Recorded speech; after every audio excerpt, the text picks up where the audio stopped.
hiding in the bushes now. Come on now, hit that like button, share and subscribe now. I know you peeping.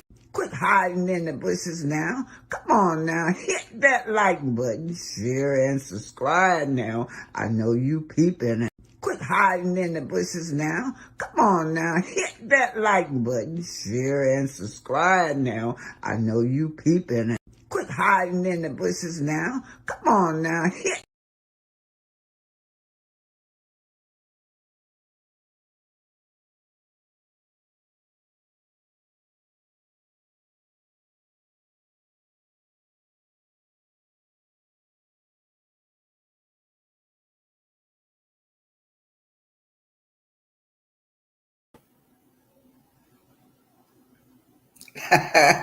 Welcome to the home of Black Titanic. Yes, welcome everybody. Welcome. You guys know that I've got to start with house rules, and my house rules are everything is allegedly and in my opinion. Everything is for entertainment and educational purposes, and any music pop up, I don't own any rights to the song. Well, hey y'all, how y'all doing? How y'all doing this morning? Grand Rising. It's 10 o'clock in my neck of the road. What time is it in your neck of the wood? And you guys, where's everybody from right now? I'm reporting live to you from Huntsville, Alabama. Hey, you guys, I don't know how long I'm going to be in Huntsville. I'm getting ready to move back home. Y'all know I've been living here over 30 years, but I moved away from here maybe about 10 years ago. But y'all do know that I've been down here taking care of my brother, so I'm ready to go back to Georgia. Yeah, Georgia. Yeah, Atlanta, Georgia is where I'm at. Anyway, let's just say Grand Rising to Tanya B. She is from Philly, she says. Hey, Miss Eda, and T-Talk with your girl. I be watching you over there. Thanks for being here. Yeah, I watches you, T-Talk with your girl. I sure do. Every morning I put you on. San Francisco is Deborah Williams.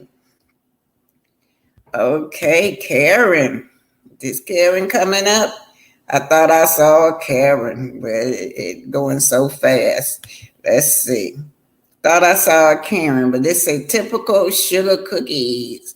It's just gone. 4 p.m. in London. Hey, my London sister, how are you? Yes. Y'all, this thing going so fast. Anyway, it's going so fast, so I'm trying to get all y'all. Sure, Howard, I know how to do it. Good morning, Denise from Grand Rock. Hey, Soul Star Music Clubber. Thanks for the super chat, and she is from California. 804. You're actually 2 hours behind us, you guys. Here's someone from Little Rock, Arkansas. That's Denise. Grand Rising to you, Denise. And who is this? Miss Phyllis Crawford from Cincinnati, Ohio. Hey, sister. You know, I grew up in Cleveland. Anyway, good morning, Cheryl Howard. Hey, Miss New York. Good morning, BT and the chats. I'm from the city that never sleeps, New York. You remember when the country bunker came to New York with Sheree? He looked so out of place. My tail looked like it was scared to death being in New York. Oh. Tea time. Good morning, tea time. Hello, Grand Rising. Okay. Who is this? Miss Baisley? Ladell Baisley. Okay. I think I saw Miss Bird, Michael Bird. Y'all, good morning, good morning, good morning. Oh, impretentious, grand rising, happy Tuesday to you. Oh, say, Jesse J, Jesse J, Jesse J. Hey, y'all, I got a new theme song this morning, y'all. Y'all gotta figure it out yourself. All righty. Miss Sneaker Doodles, hello. Hey, y'all blessing me this morning. This is what I like. Oh, who is this? Karen Washington, thank you for the blessing and many blessings to you guys. And I just want to say to any content creator, if you have, if you're coming, if you're already here, thank you for being here. Thank y'all for all y'all cash app, y'all, everything that y'all do for me. Thank y'all. Okay, I'm going to get on into the presentations. Those of you, I will call your name. I'll get to you. I won't forget. But anyway, y'all, we'll talk about this subject ties into Memorial Day. So y'all do know that Memorial Day was started from after the Civil War. Now, during the Civil War, many of our soldiers fought, right? They were able to fight because the Civil War was about some opposed to slavery and some wanted to keep slavery. So that's really what the Civil War was about.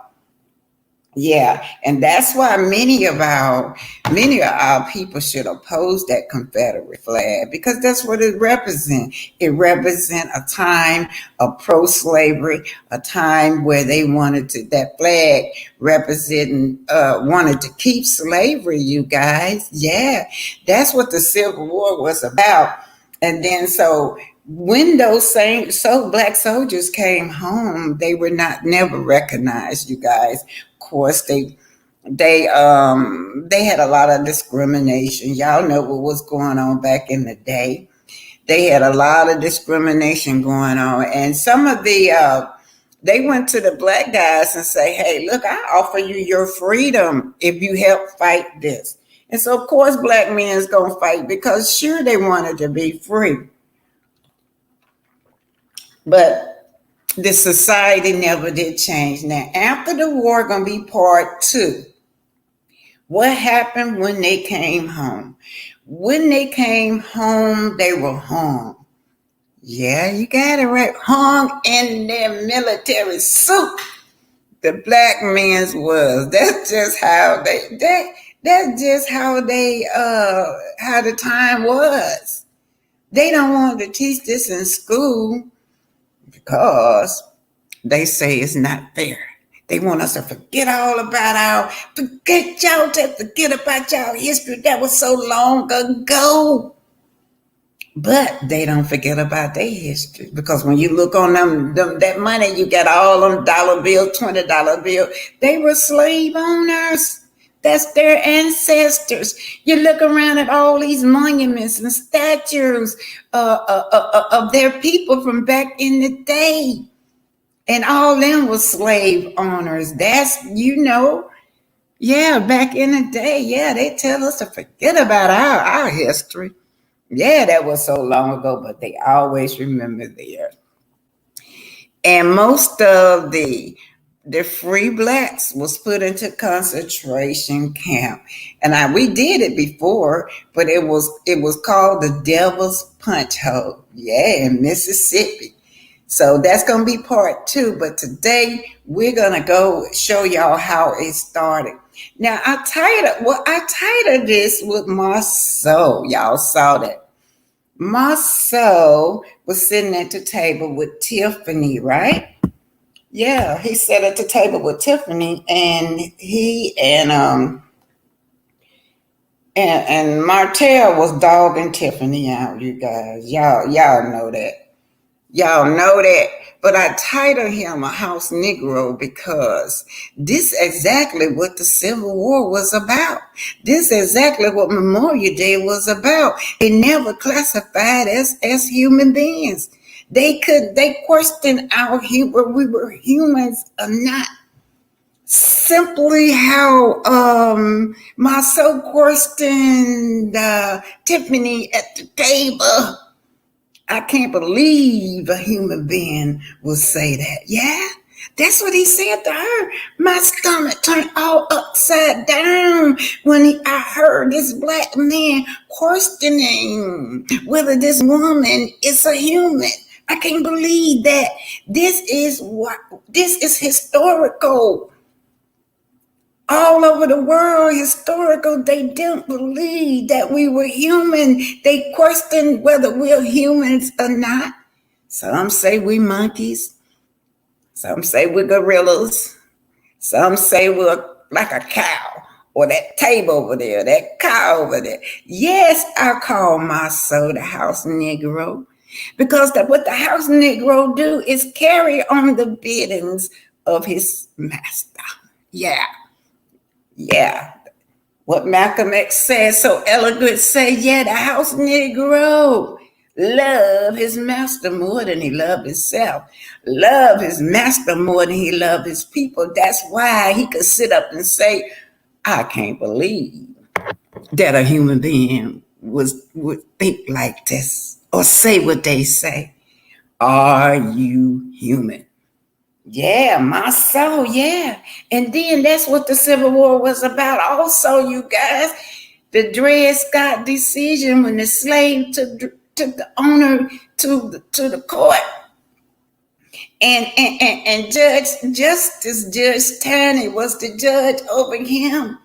He said, oh my God, how could you come in here? You got the nerve to come in here in court. How can you come into court a slave now? I don't call them slaves. We were prisoners. Just tell it like it is. We were on this big old concentration camp called plantation. How can you come in here and sue a white man? Because you are 3/5 of a human being. Yeah, Marsau, you went there. You questioned whether this girl was a human. Yeah, that's what you did. You are the typical house Negro. Just like your mother-in-law. Y'all, no wonder y'all come from the same family. Plantation mammy and the house Negro go together. Okay, y'all, but I got a theme song for y'all. I got to play it right quick for y'all, and I want y'all, we want to have a choir going on with my theme song going on. Let me just see if it made it though. Hold on, you guys.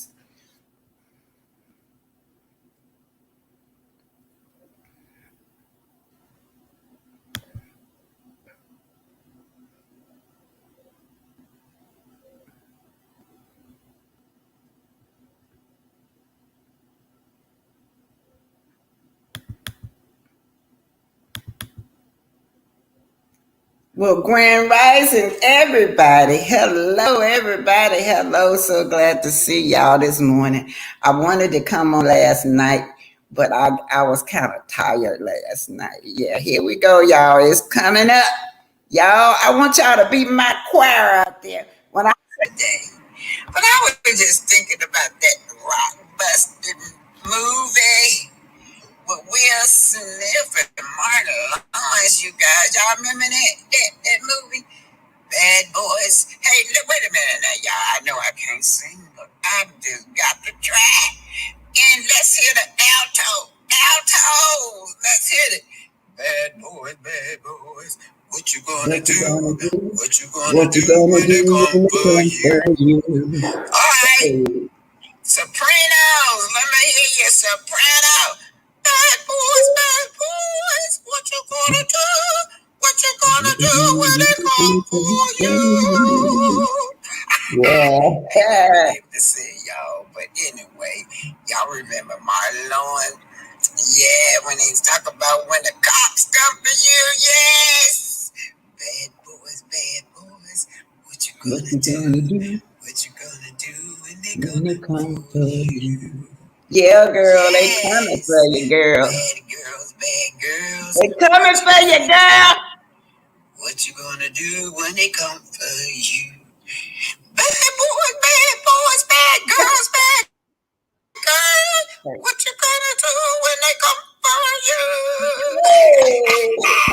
Yes. They coming. They coming for you. Yeah, they coming. Yes, ma'am. Yeah, y'all got your choir singing out there. Where my altos, my altos, and my soprano. I ain't never been able to sing, y'all. They kicked me out the choir in the church. Yeah, they coming for you. They coming for you, girl. Yeah, what you gonna do when they come for you? Yeah, they coming. They coming. You ain't got nowhere to hide and nowhere to run, cause they coming for you, girl. They on their way. Anyway, you guys, that's just my theme song. That gonna be my theme song every day for a while now. My thing is that they coming for you, gal. Yeah, what you gonna do when the cops come for you? What you gonna do when they put you in them handcuffs for you? Hopefully I got that camera going like this, y'all. Hopefully I got that camera like this. Got that camera coming when they put them handcuffs on you. Anyway, y'all, let's get back to the story. I got a little carried away right there. I got a little carried away, you guys. Yeah. They coming. They coming for you. They coming for you, girl. They coming. I gotta have my camera this way. Which way am I having? Gotta have Shay with me too. I gotta have Shay with me too, so Shay can do her thing. Yes. Who's coming for you? Ooh. No. The cops coming for someone, y'all. Y'all think about it. Think about it. No, not her. No. The cops coming for ya. Yes, the cops coming for someone. Yeah, they're gonna put them handcuffs on somebody. All right, y'all figure it out. I ain't gonna tell y'all gotta figure it out. Yeah. Cops coming for somebody. Yeah, they wait. They coming.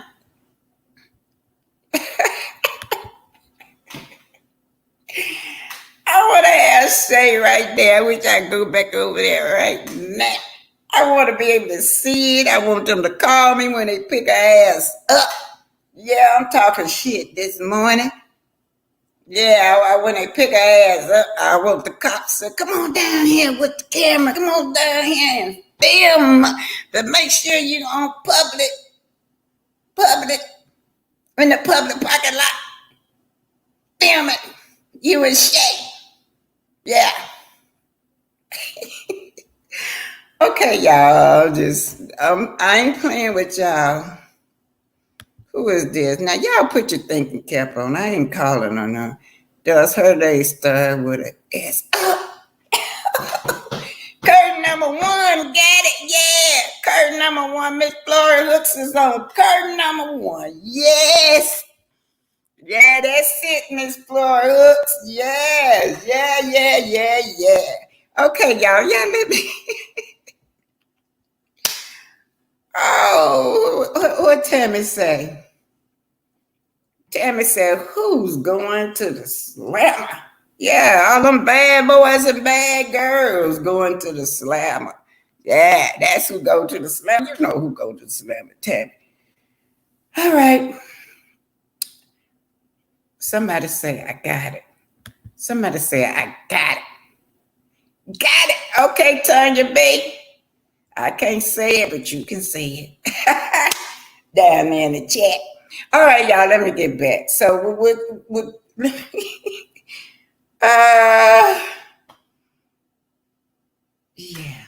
yeah. Okay, Tammy, you got it. Y'all smart, ain't it? Yeah. Now, y'all, Is her name related to atmosphere pressure? Yes, you got it. Yeah, that's good. Yeah. Hey, my son Hickman. Yes, KC. Floyd Hooks. Please be camera ready and careful. Brenda Gray. Get that camera ready. Reporter Maytay. Donna James. Tammy Harris. She's going to be crying in the backseat. She's still there. And she's still out there. She's still out there. Hell yeah, man. Standing right next to the police car. Yeah, with my camera. Hell yeah, I'm out there. She's still there. Yeah, she's still out there. Oh boy, y'all. Something big is getting ready to happen, Huntsville, and I ain't going to be a save for 3 people. Okay, y'all, I'm getting out of hand. I didn't mean to do that. I just had them flashbacks. I had flashbacks. So, whoo, Lord have mercy. Hey, sexy mama at 6.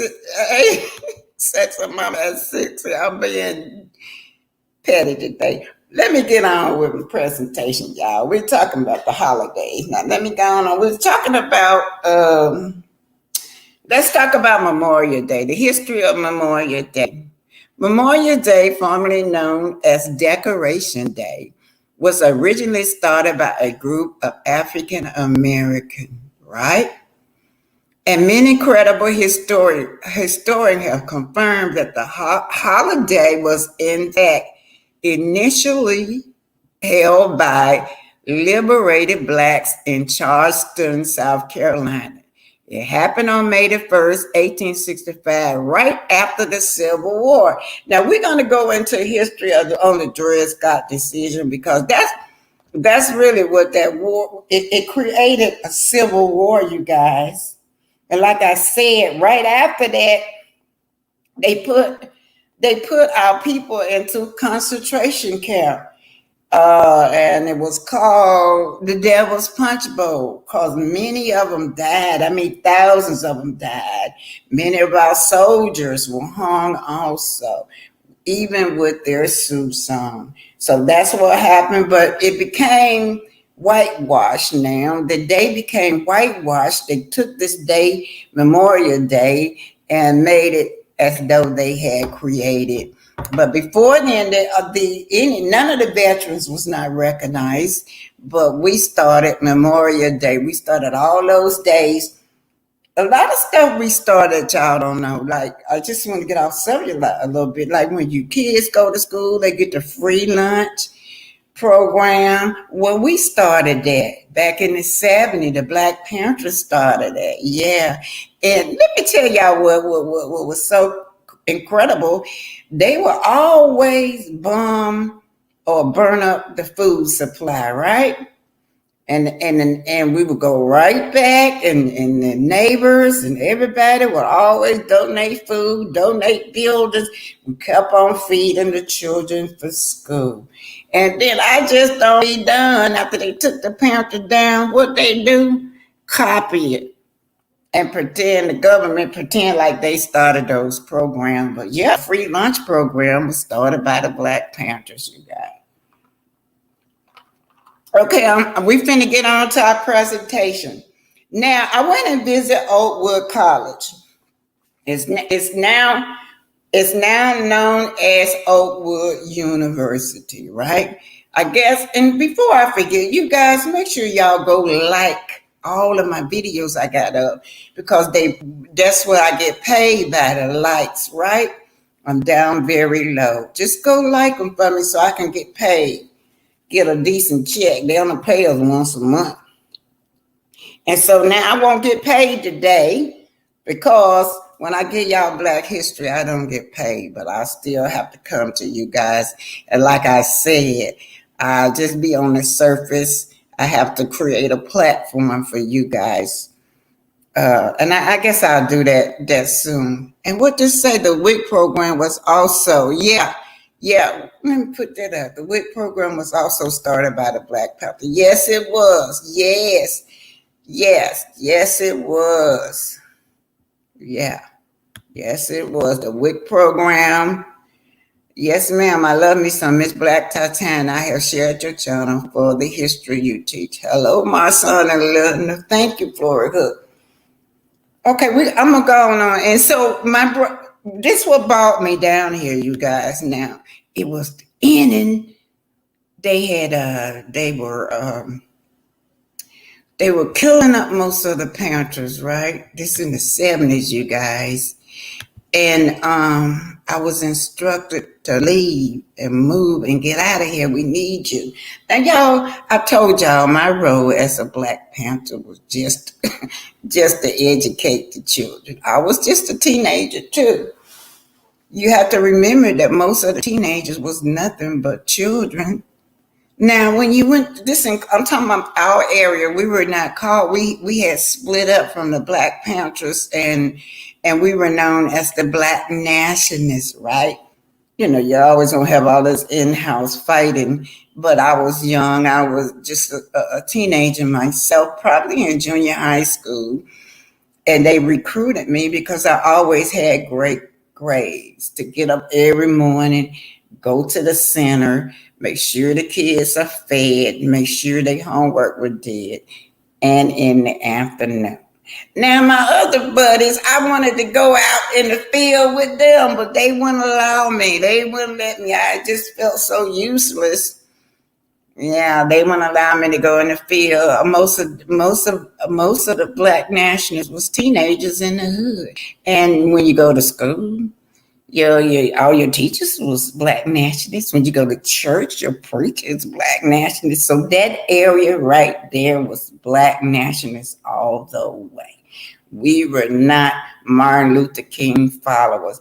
Y'all know I was shunned from my family because of that. Yeah. All right, now I'm finna go on and do the presentation. I said that my brother,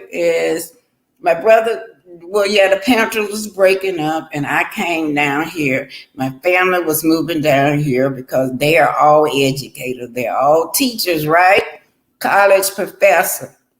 So I decided to go up to Oakwood University and visit Oakwood University because my family members are all over the wall, and all the instructors is all over the wall. Bless their heart, they're dead and they're gone now. Sheila Williams, thank you for this sticker, right?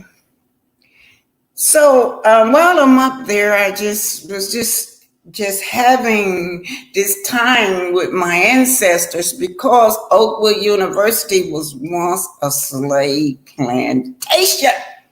Yes, it was, you guys. And so I'm walking on the soil of this plantation where my ancestors had been so brutally and dehumanized up there. And then all of a sudden, I became proud. Because what they did was took this, Sheila Williams, thank you for the super sticker. So what they did was, once they were free, newly freed slave pooled all their money together and bought the plantation. 380 acres, you guys, yes. But when it became Oakwood University, Oakwood Industrials at that time. Now, when I was up there, I didn't go but 1 year, y'all. I couldn't afford it. It was a private school for wealthy people. I couldn't afford it. That's when I transferred to Alabama A&M. But I went there for 1 year. And while I was there, I told y'all it used to be a plantation. And then Oakwood had got into some financial problems. They sold some of the land. And I'm going to tell you, one day I was on campus and everybody was running and screaming and crying. And I went over there to see what was going on. Well, they were bulldozing old slaves up. Yeah, the new owners, we didn't know because it was so long ago. Now this like in the 70s, that part of the land was the cemetery for some slaves, and nobody knew that because there was no marker. Yeah, heads was flying here and there, arms, legs, you name it, they were flying. Oh, well, I was so sad to see. I looked down, it was a head rolled across my feet. Somebody head, and guess what? This lady had a great big old afro. Now I'm gonna get off the subject. Y'all don't like our hair, but we got the best hair there is. I've never here it was somebody way back from slavery day. The hair still on their head. If you see any black mommy, hair still on their head. No other race of people would be like they go on the dirt for 3 or 4 thousand years and still come up with a head full of hair. Now that's good hair. That's strong hair right there. But anyway, that's what was going on. So here go the presentation, how Oakwood College began. Now, one of the most notable thing about that was the slave, Dred Scott. Dred Scott once lived on that land as a slave. And Dred Scott is the one that had took his owner to court, and that's when they had questioned whether he was a human or not, like Marsau, questioning whether Tiffany is a human or not. That's why I call him a house negro. Anyway, here we go, you guys.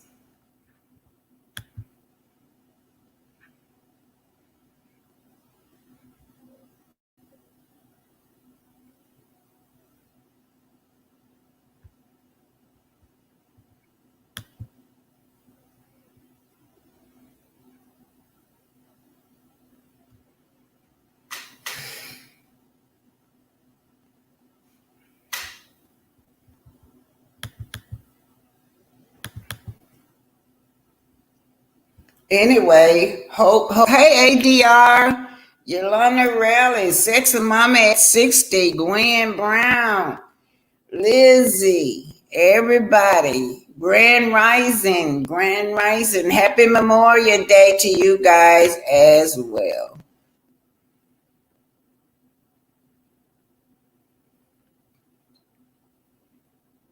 Why I feel like this man right here asks this girl, are you a human being?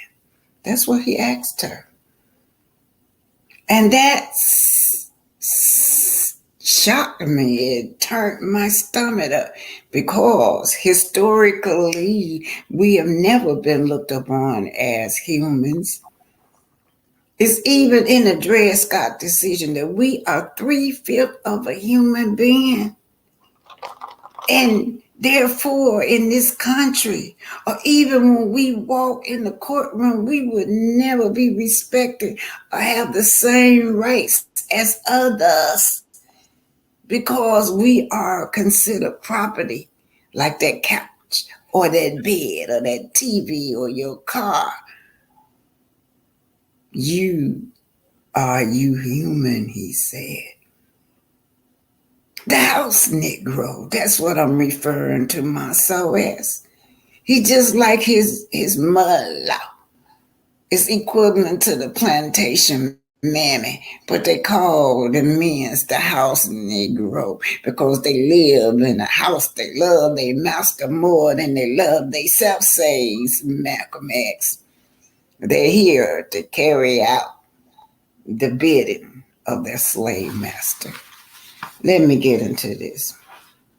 Now, I just come off the campus of Oakwood College, and I was giving tribute to my family member, my brother, Dr. Lavender, who taught there for many years. But Oakwood history was founded as a Seventh-day Adventist college, church school, whatever, in 1896. It was educating the recently enslaved people, drawing upon the Christian faith as Abe Lincoln proclamations that all men are created equal and deserve the opportunity for a slave, opportunity for a trade. So Oakwood opened his doors November the 16th, 1896 to 16 students with 280 acres purchased by the slave. Well, now Oakwood was a former slave plantation. As I walked on that land, I could feel my ancestors. I can feel that pride, knowing that my ancestors were slaves, but they purchased this 380 acres of land that used to be a plantation. Now, while I'm thinking about it, let me just say they purchased it for $6,700. That was a lot of money. But while I'm thinking about it, yeah, in 1970, when I was at Oakwood College, some of the land was sold because they came into financial problems. And when those people that they sold it to started bulldozing the land and toiling the land, they were digging up old slave graves. See, we didn't know that the slave graves was there because there was no market. It was so painful and hurtful just seeing our ancestors popping up out of the graves everywhere. A head, a leg, a foot popping up here and there because it wasn't no ordinary casket. The caskets were made out of wood. Yeah, that's our ancestor. Yeah. That paved the way for people like this to come along and still carry those stereotypes and acts. Are you human? Because we, at that time, our ancestors was not considered human. And still today in court, you're not looked upon as a human strictly because of your color. Yeah. So let's just keep just saying that the slaves now purchased the land for $6,700. Now it was named Oakwood College because of the towering oak trees. And one of the most famous slaves that once lived there on that land was Dred Scott. Now today, the land has tripled to 1,196 acres, all Black owned, standing on the shoulders of our ancestors. But Marsau asked Tiffany, are you a human being? He referred to what the court in 1857 said to Dred Scott. Are you a human being? You have no rights in this court because you are considered 3/5 of a human being. Yes, Marsau. You're just like that house negro. Yeah, you're a sellout. You're a sellout because you do the bidding of your master. So you're a Black man. Are you a human being? Is your children human? Is your mama human? Is your brother human? Is your wife human? Are they human? Because in the eyes of the law, that Dred Scott decision, no, we are 3/5 of a human being. That's what the laws say. But see, you don't see yourself. You're different. You're different because you're a house negro. A house Negro just want to do the biddings of his master because he love his master more than himself. Yeah. So he can look at his sister and say, well, are you human? So let's talk about the Dred Scott decision. Let's talk about why you and Wanda able to insert all these stereotypes on us. People like you are the reason that these Jim Crow laws are able to flourish, why we're able to not get ahead in life, why these stereotypes about who we are keep flourishing in the world. Because you so elegantly on national TV asked this woman, are you human? And she carrying a black baby in her stomach also. That black baby in that stomach is not human also. I want to ask you something. A black woman birthed you. Do you not consider your mama a human being? Well, let me explain to you why. Explain why the majority of the blacks are incarcerated. Because you see, when they walk in that courtroom, that Dred Scott decision that says that we are 3/5 of a human being has never been challenged. That black skin of yours is seen as something demeaning, seen as a criminal, seen as something related to an animal. Now, let's talk about the Dred versus Sanford in 1857. I did not know that Dred Scott went to that school until recently. Anyway, Dred Scott decision. Now, Dred Scott owner, his name was Mr. Emerson. He had moved to Alabama. He wanted to purchase a cotton plantation. That did not work out. So what he did was move to Missouri in 1838. By now, Dred Scott is like 30 years old. Yes, and his role has changed. He's no longer a farm hand. He was his right-hand man, sort of like a bodyguard. Yeah. But see, the problem is in Missouri was a free state. And his enslaver was a doctor in the army. So he moved around a lot. He moved around in these free states. So eventually, Dred Scott was not a normal type of slave. He was very disobedient. He always talked back. If you hit him, he gonna hit you back. So they had this understanding between each other. You would not hit me. You would not disrespect me, him and Dr. Emerson. That's the kind of respect that they had with each other, although he still was considered a slave. Now, when he moved through the free states, Dred Scott was able to do what he wanted to do. Mr. Emerson, half of the time, had to travel and would leave Dred Scott alone.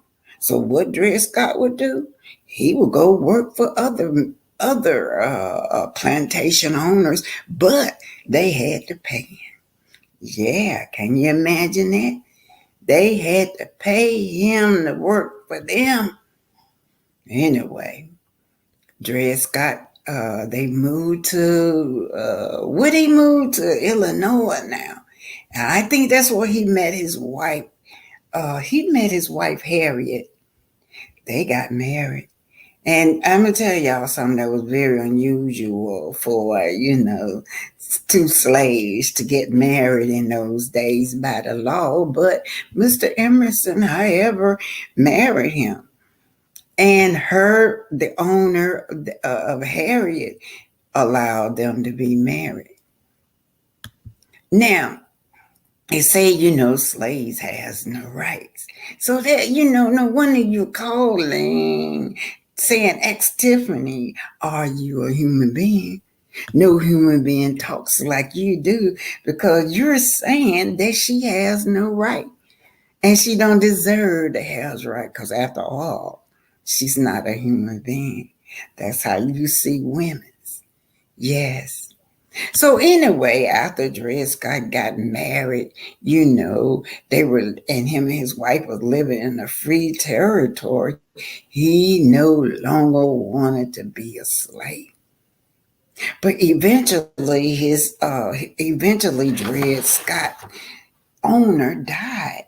When Dred Scott owner died, that means that Dred Scott owner, Mr. Emerson's wife, said she owned him. He wanted to be free, so he took her to court. He won. Yeah, the first time he won. Of course, she appealed it. So you want to know why she appealed it? She appealed it because her brother, his name was John Tanny. That's how they got their wealth. They got their wealth from the slaves now. But right now, Dred Scott is about 40-something years old. But 40-something-year-old man, they were not thinking in terms of this 40-year-old man that, he's not as strong as he used to be. They were thinking about his children. You see, because Dred Scott and Harriet had two daughters, Elizabeth, Eliza, and Lizzie. These two daughters now they can produce more children. Yeah, that was why her brother, Miss Emerson's brother, wanted her to keep them slaves. But oh no, Dred Scott, he's not having it. You will never, ever, ever make my daughters out of slaves. But anyway, he went to court, and Miss Emerson, she signed him over to Mr. Tanner. That's the brother, Mr. Tanner. Yeah, that's what she did. He was an advocate, pro-slave owner. He wanted to maintain slavery, you guys. He wanted to maintain these people that was free enslaved. So the court ruled against Dred Scott. Dred Scott appealed it. This time, he went back to court. Oh no, he took him back to court. You are not going to make my daughters out of slave. And that was when the court decided that, George Tanner, he was confused by how can this Negro come in here and bring this white man to court? Yeah, Dred Scott says that this is false imprisonment. But get this, y'all, I forgot to tell y'all this, that guess who paid for his lawyer fees? The first owner was by Dr. Blow. Dr. Blow was an okay owner, but it was his children because at the time, Dred Scott grew up with those children. Those children were now grown. Some of them was Congress people, and they were abolitionists. Abolitionists in those days, they were against slavery. So they paid for Dred Scott fees, his lawyer fees, and was giving him advice on what to do. That's why Dred Scott appealed that decision. He gets in the courtroom. And this is the reason. The reason was not based on the law by Judge Tanny. The reason was based on his emotion. He said, this is absurd. Who ever heard of a slave, a property, trying to sue their master because you are inferior? You are 3/5 of a human being, so therefore you have no rights in the court. Therefore, since you are not a human being, you don't deserve respect. Therefore, since you are not a human being, you would not get the same rights as others. Pale faces coming through here. That decision still is on the books today. It has never been challenged. When you take your black butt through the courtroom, you do not get the same rights as Europeans do because you're 3/5 of a human being. Yeah, my soul. My soul, yeah, you a house negro. You're a house negro, my soul. That's what you are. You a house negro. Do you consider your son? You got a boy growing up. And you know what they do to most African American boys. They look at them as though they are not humans. They look at these little young brothers like your son that you got. Throw them away, lock them up in jail, incarcerate them. Or if you get old low down cop, you shoot them down, terminate them. Nothing is never done about it. Why? Are you a human being? He don't see you as a human.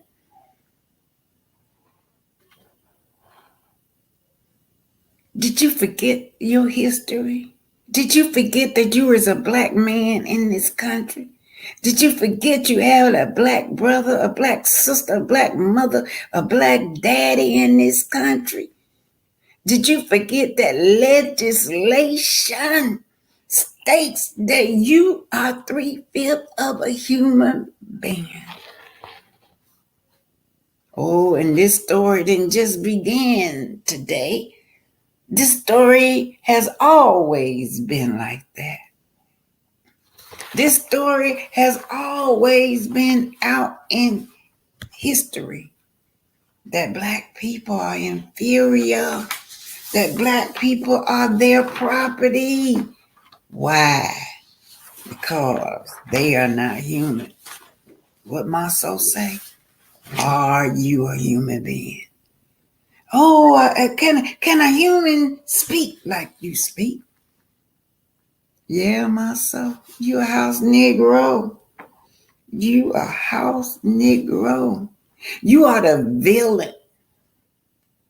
The villain to the black community, just like your mother-in-law, the house mammy.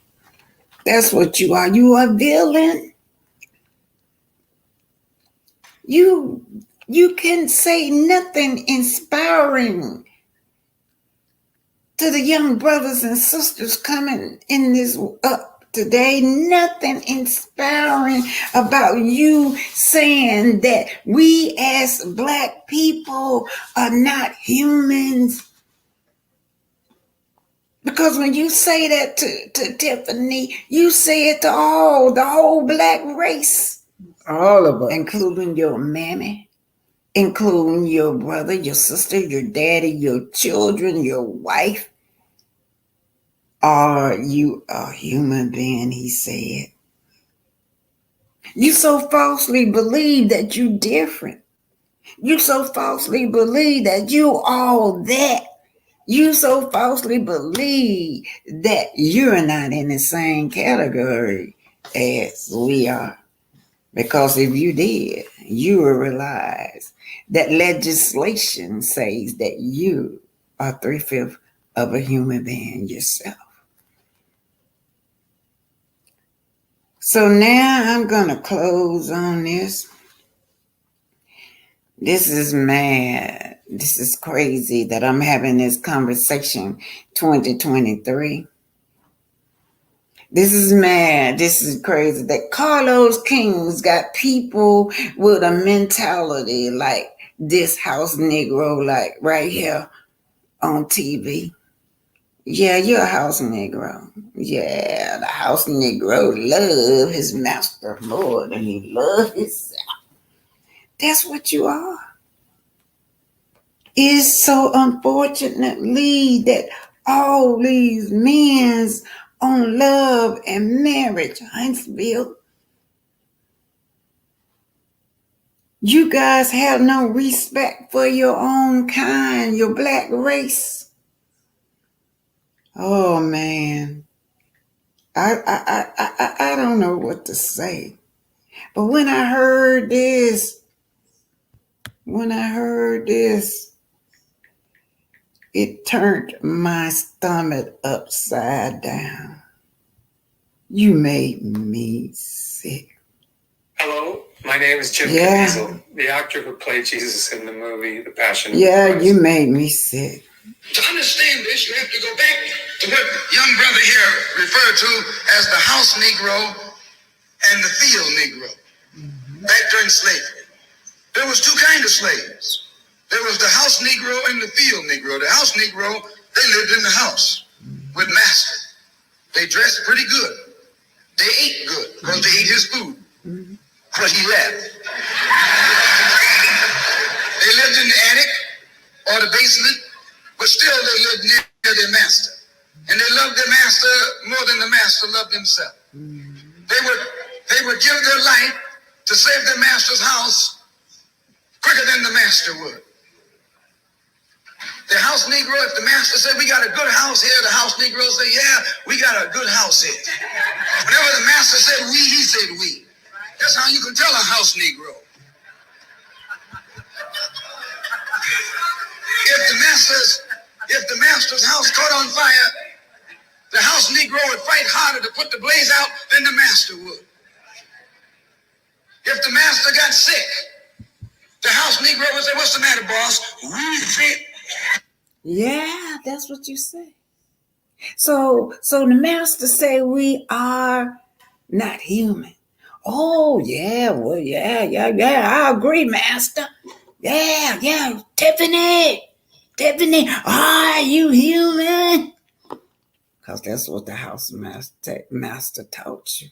Yeah, go ahead on, house Negro. Come on. Reset. We 3/5 of a human being.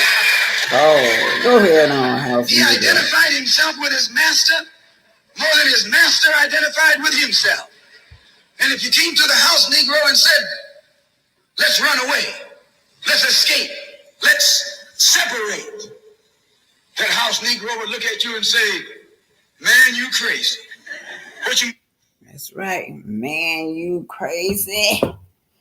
I can't separate myself from that house. You just a house Negro.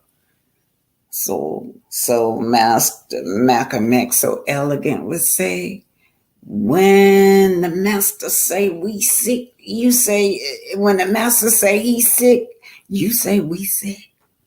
Since the master say that we are not humans, what you say, are you human? Anyway.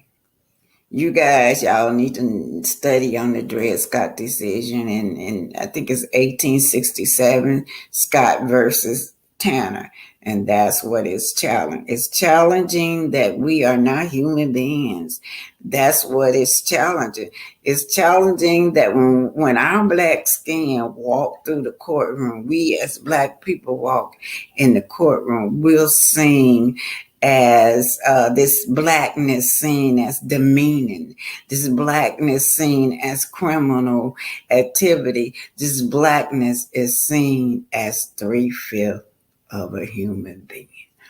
Are you human, says this house Negro. He's bought into it. Okay, this is Dr. Lavender. This is my brother. This is how we end up here. He taught here from John Lavender, 1975, 1980, 1984, and 1995. This is your Black History Spotlight.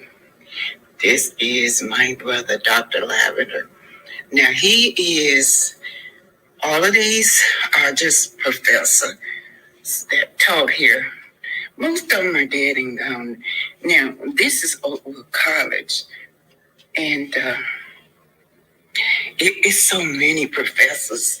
I'm just going, these are positive Black men that we have in our community. Some of them dead and gone, some of them still alive. But I just want to give y'all an example of Black excellent Black men that have been paving the way. These are instructors that are teaching the everybody.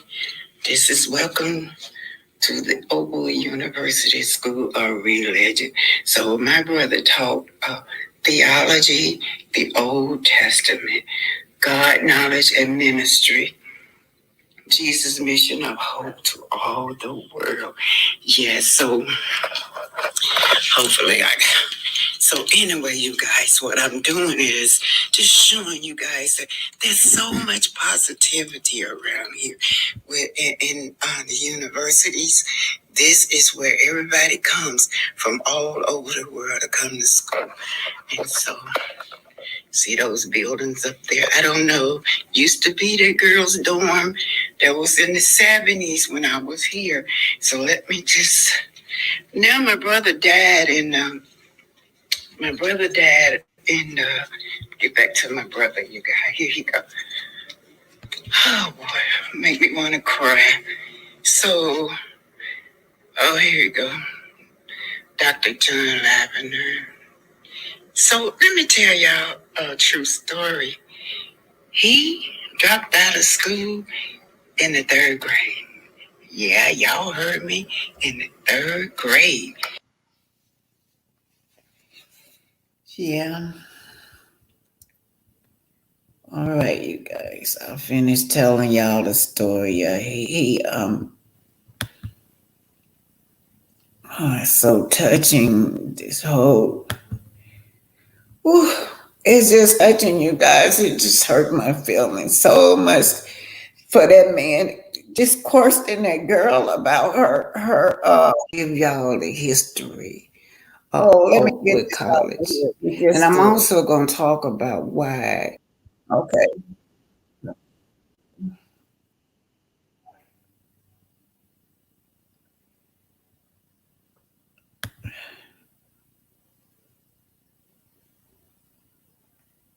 Thank you, Sheila Williams, for the super sticker.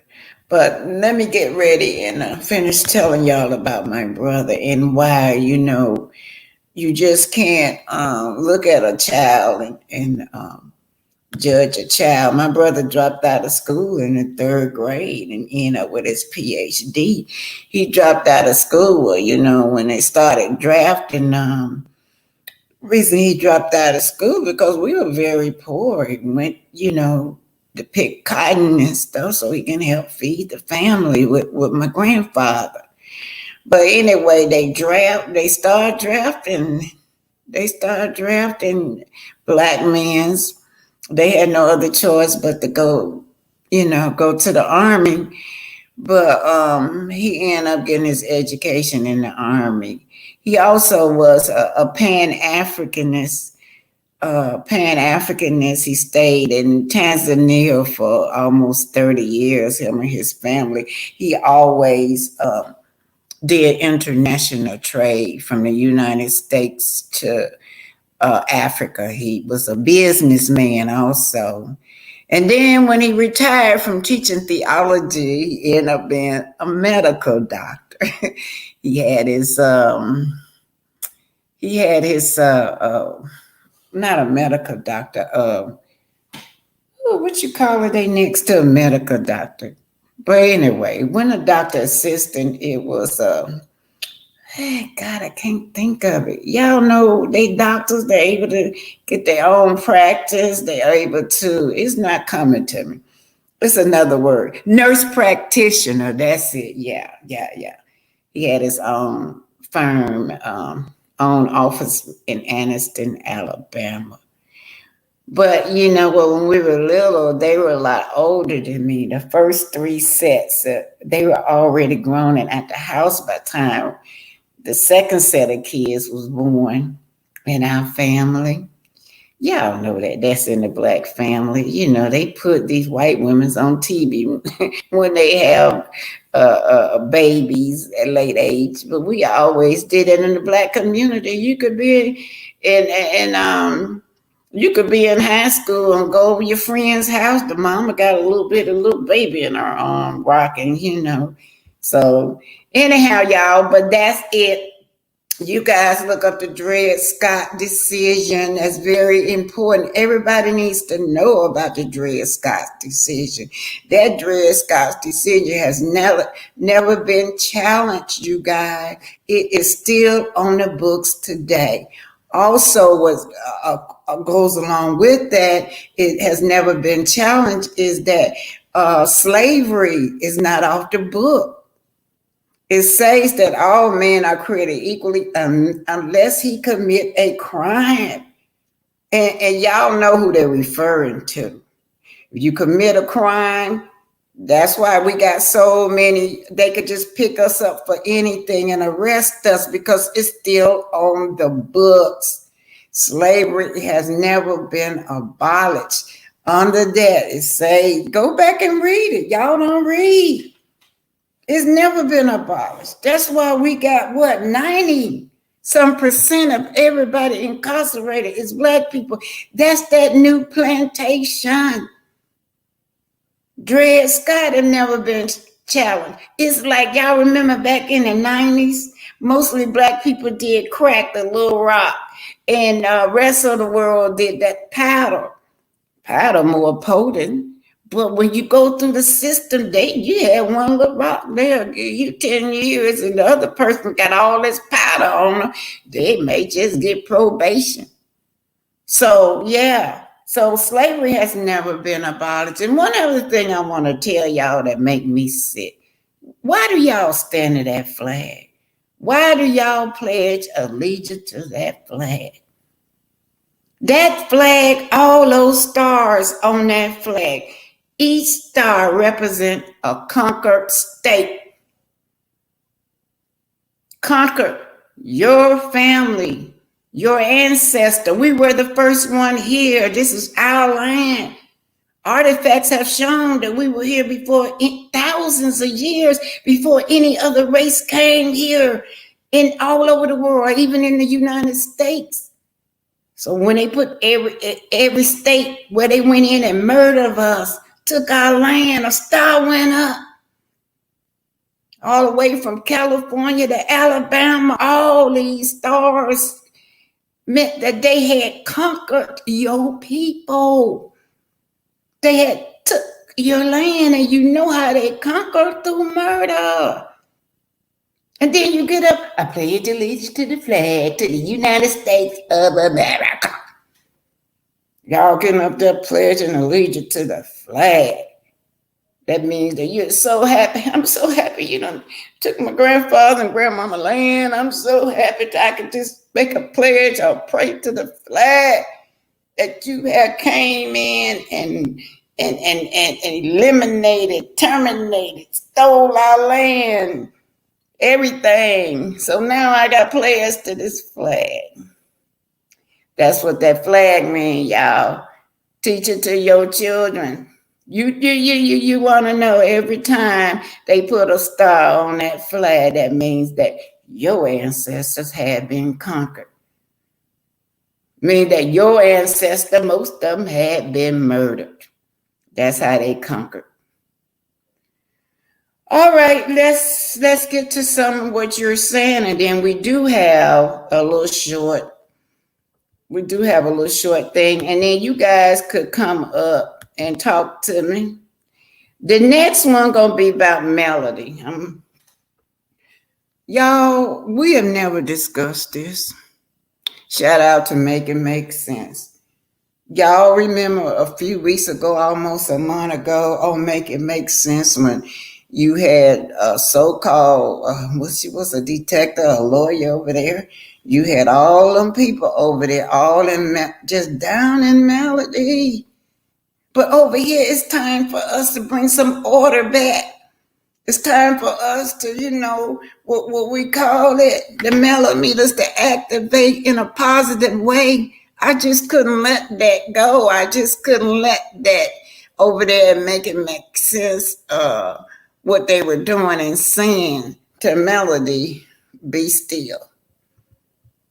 Thank you for all your knowledge that you share. I'm going to keep on going. So when I get through with this, I want y'all to come up, okay? I'm going to keep it going. This is Love and Marriage, Huntsville.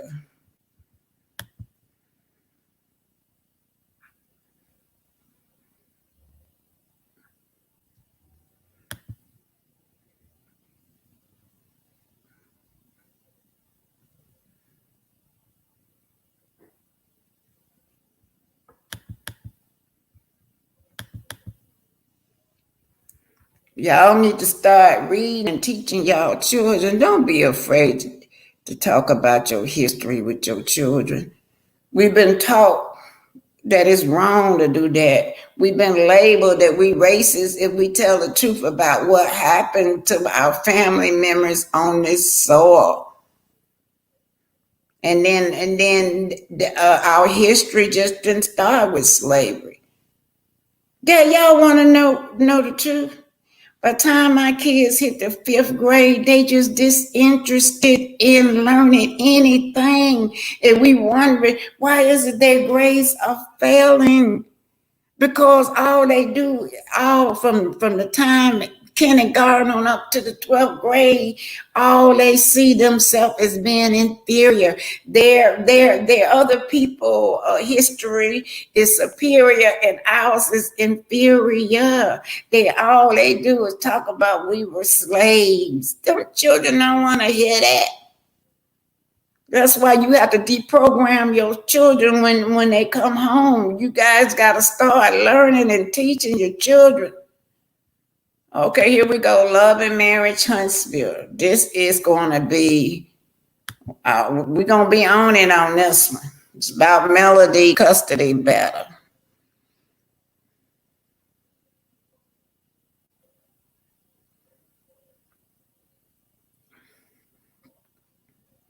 Hey, Michael Bird, child of God.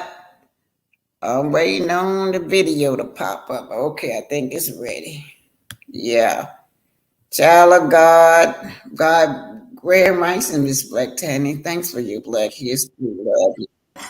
Like, share, subscribe. Hit like, share, subscribe. Come on now. You can do it. You can help off the owner subscribe. But anyhow, we finna go back to our grave. But don't forget us. This is your Aunt Linda who died on the Titanic. Man, they gave us no lifeline for us. We died on the Titanic. Come on now. Hit like and subscribe.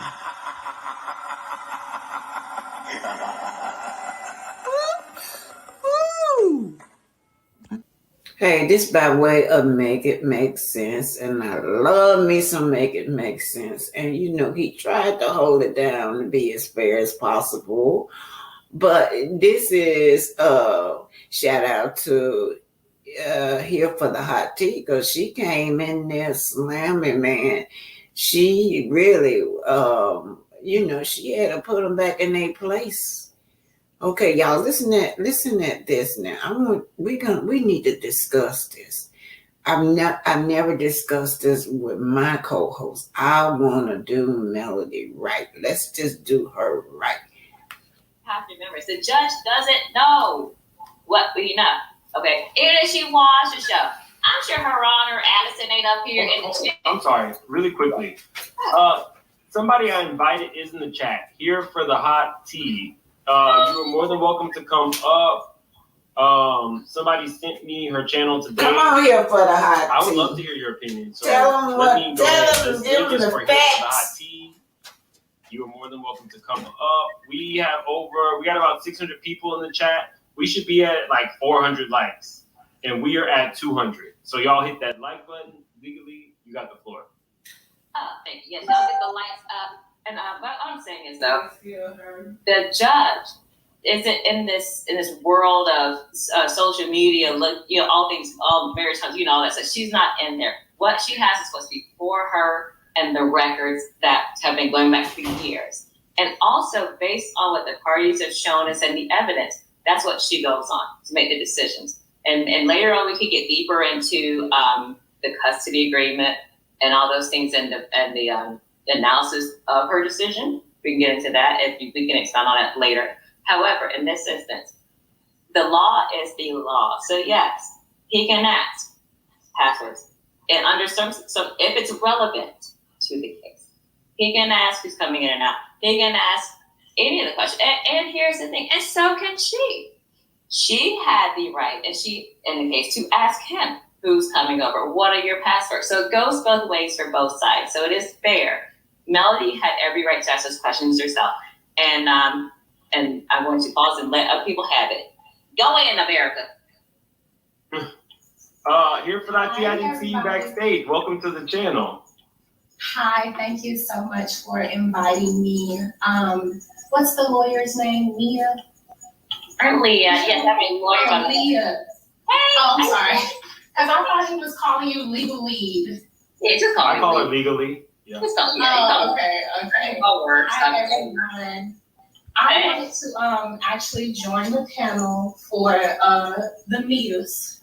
Because one of the cast members always shaking the millimeters, calling us the meters. And I like to say we heavy on the meter. But anyways, so part of the reason why I wanted to join this discussion, because too often I think that men, they get an excuse. They get excused for doing the bare minimum for their children. So Martell because a lot of women, y'all let me know if I'm wrong in the chat. But a lot of women, ADR, I understand. He doesn't do no more or no less than any other single mom, here here in the chat. And so I think that when you have a dad, no matter how abusive and how narcissistic he may be, because he appears to be trying, they completely overlook a lot of his behaviors. So when we have someone like the Don, who can be a good parent and a good co-parent on his end of the stick, come in and I guess ridicule an abuse victim, allegedly, about her way of disconnecting. Like, I don't know, that kind of makes me feel uneasy because she's a woman. A lot of times women that go through these abusive relationships, their boundaries get overlooked. And I am willing to bet Martell is not just calling Melody about her children. I have a question. Has Martell ever been arrested for abuse? Anyway. Well, I mean, I don't know if we can call that, right? I don't know. The word abuse to me is very strong, and I think that's an extreme. That's just my opinion. But the word abuse to me. Well, so the reason why I want to use the word abuse is because a lot of us who watch this show have gone through and been in relationships with men exactly like Martell or exactly like Marsau. So we know the signs. I can look at him and I can tell you exactly what he is because I know the signs. I've dated one and I was also raised by one. So that's why I'm very comfortable with throwing that out there. They all have similar traits. Personal experience, but it sounds like, feels like, tastes like. Okay, gotcha. I mean, that's a good question to ask legally because what has happened is y'all, we have tried these people in the public opinion. That's why a lot of times a lot of content creators won't touch it because the fan base. I don't know what's that in the background, y'all. Very split down the middle. They believe what they believe. Whether you support Martell, whether you support Melody, these fan bases do not play on Love and Marriage Huntsville. So sometimes we hear things, or somebody has said something, or somebody has alluded to something, and we kind of like form our own conclusions sometimes. And you know, a lot of people might be triggered in the chat, but they're right. Abuse is not just physical, it's emotional, it's financial, it's mental. It's so many other forms of abuse that is verbal, So it's so many other forms of abuse. And when we watch this show, we are triggered by the way that, by the way people receive these men, right? Because again, like I say, I don't know you, the done, right? But you might be one of the men that are, you know, you want to be there for your children. You probably won't give your wife or your the mother of your children a hard time. You know, you probably just really want to do what's best for the children. But a man that wants to control you is different. Like, you will probably be able to walk away and say, you know what, you know, I just want to do, you know, what's best for the kids. Let's focus on the kids. I'm only going to call you about the children. We can only focus on the kids. You know, I'm not going to have our kids around, you know, people crazy people. I know you're not going to have our kids around crazy people. And then it can work. But like I said, like, Martell is an abuser in other ways, allegedly. And that's just my opinion. That's why he's so triggering to so many women. You know, one thing. Hold on. Let me think before I speak. Go ahead, Miss. I want to say this. Ebony is another. So again, guys, I wasn't fully aware of your channel here for Hot Tea, but I subscribed today. Like I said, you seem like a really nice person, and I enjoyed your commentary. Ebony also, who is now on the panel. I heard your content today. I subscribed. Because there was somebody else that I just subscribed to today. What was their name? You want? This is, in my opinion, she's next. Very judgmental, but confusing at times because she claims she all for the male. Male was in a really bad relationship. Then she'd turn around and stick a dagger in her heart. But I just like to tell this panel, Martell answered this question himself. They said that she need to call the police, or she'll never call the police if he was doing all this to her. Martell says that she called the police on him all the time, and they never do nothing. So he always tell her, call the police. So this lady is calling the police. They're not doctoring anything, and that's what he say. That's what he say. Now, y'all got y'all opinion. Y'all want to put a nail in this lady coffin, and this lady is calling the police. She's doing what she's wanting. They're not documenting anything. They're always let Martell get away with it and go. That's what he said. And as far as he's concerned in that paperwork, that yes, there was some abuse going on. Mel did not take those kids from him 56 days. That was the court. The court took those children. These documents that you guys are reading are written up by this man's lawyer. There is no seal on it, no nothing.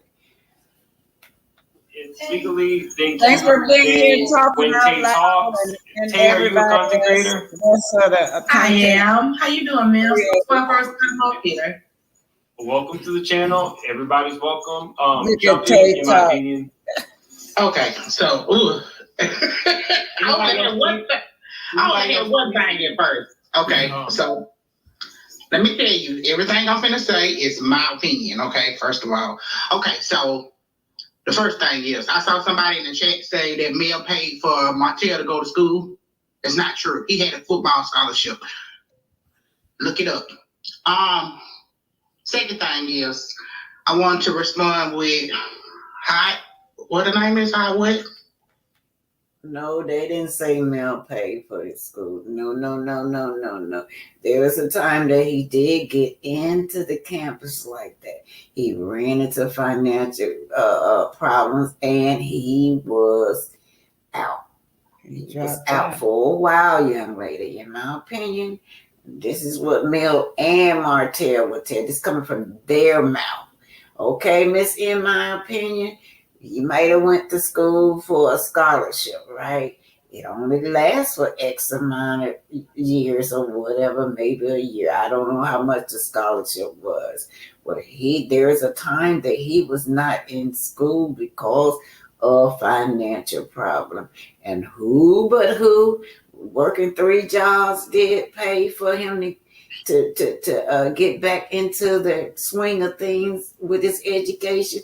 Melody Sherry. Now, that come out of my tail mouth now, since you know so much. I can't stand that one. I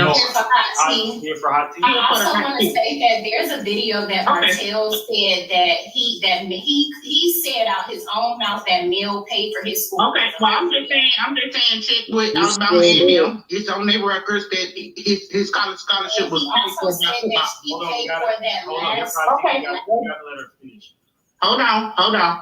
Then you said, okay, so I just want to go back. You said that women are male identified, okay? So first of all, had my dad in my life my whole time, okay? My husband is in the next room right now, okay? So clearly I don't fall in any one of those categories. We gotta let her finish. Okay. As you see, we keep meeting on some common ground. So I don't think that, in my opinion, no one male identified. She don't know. She don't know. Okay, let's go. Gotta just let her finish. We don't know, right? Please finish. Here's my thing. From Alabama, okay? So here's the thing, okay? Just because we see a clip of somebody's life for 10, 15, 20, however many minutes, doesn't mean we know the full story. Just because, right, you just answer your own question. You just arguing over here that this man got a whole football scholarship. This male did not pay for his school fees. That's what you just said, lady. So you answer your own question. You know nothing about the fullness of what went on in that relationship. I didn't interrupt you at all. Please don't do that.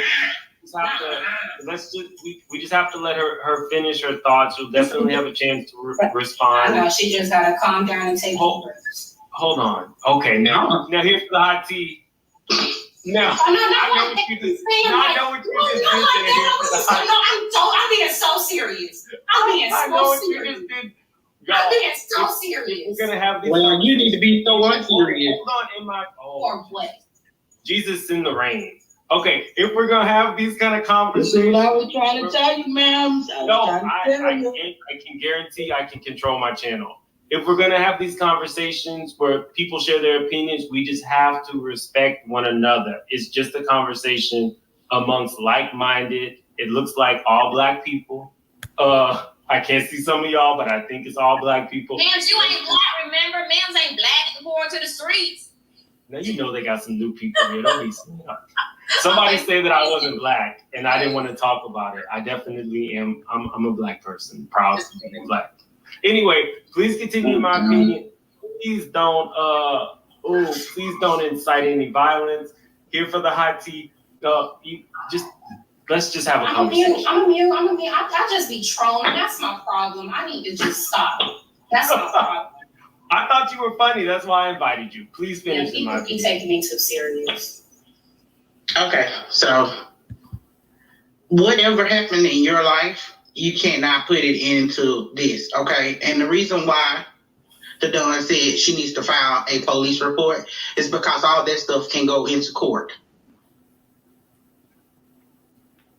See, there you go again.